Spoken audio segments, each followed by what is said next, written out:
Isa pa. Yun. Merienda lang yan. Pambahay lang po ito ha. Hindi ito pantindat. Nakita nyo, ipawardi-wardi lang ginawa ko. Basta makaraos. Sarap.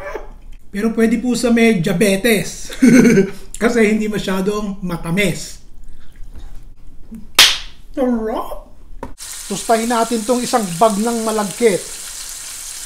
Yun. Papulahin po natin ha.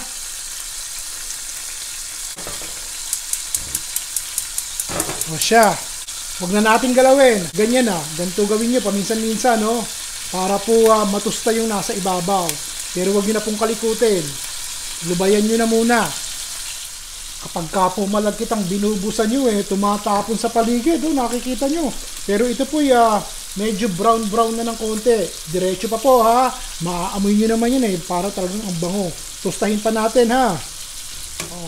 Para po sa akin ayos na to, tostado na, kaya lang masyadong maliwanag din sa kusina dahil may mga ilaw po, hindi nyo makitang medyo brown na. Pinatay ko na po yung apoy. Isinalin ko po muna yung ating malagkit. Ito po yung isang lata ng gata. Nako, kulang po ang isang lata, so nagdagdag pa ulit ako ng isang lata at napakarami ng ating tinutustang malagkit. So yan, dalawa po yan ha. Isang lata ng kondensada. Konting asin at saka po vanilla. Narinit po yung ating malagkit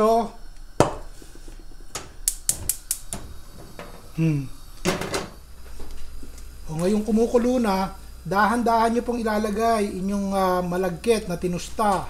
Dahan-dahan lamang, hindi sabay-sabay ha.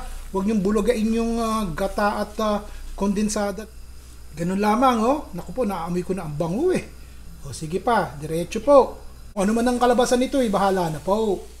Tignan nyo, kahalo ko po talagang nawala na yung malagkit dito sa ating kawali. Tignan nyo. Sige, halo pa ulit.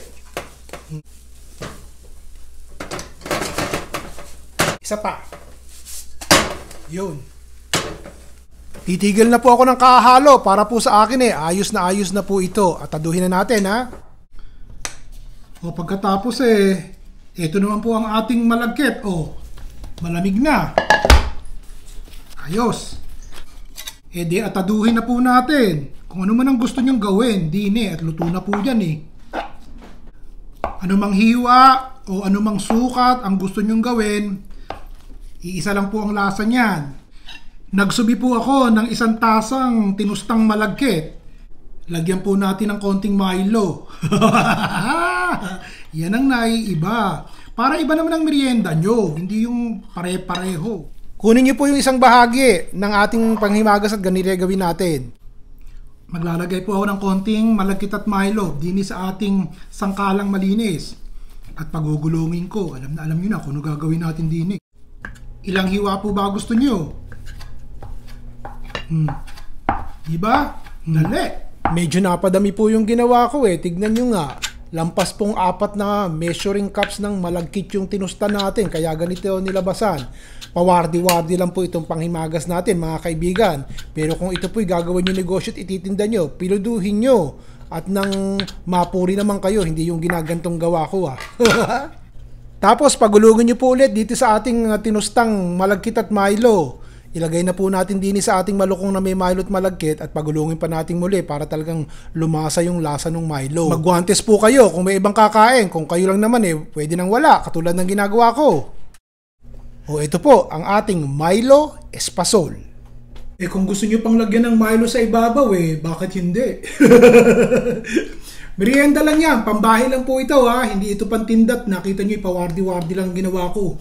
Basta makaraos. Sarap. Bigot sa tiyan ito.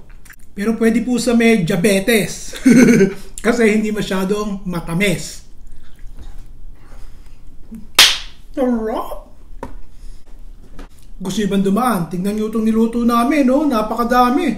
Nakakalaki po ng tiyan to. So dahan-dahan ang pagkain Naibigan niyo po ba? Ano po ba masasabi niyo? Itong mga lutong bahay na ginawa natin, pati panghimagas. Murang-murang Ricardo, ulam na madaling lutuin, pero masarap. Yun ang gusto niyo, di po ba? Bukas, iba naman. Ron Bilaro po.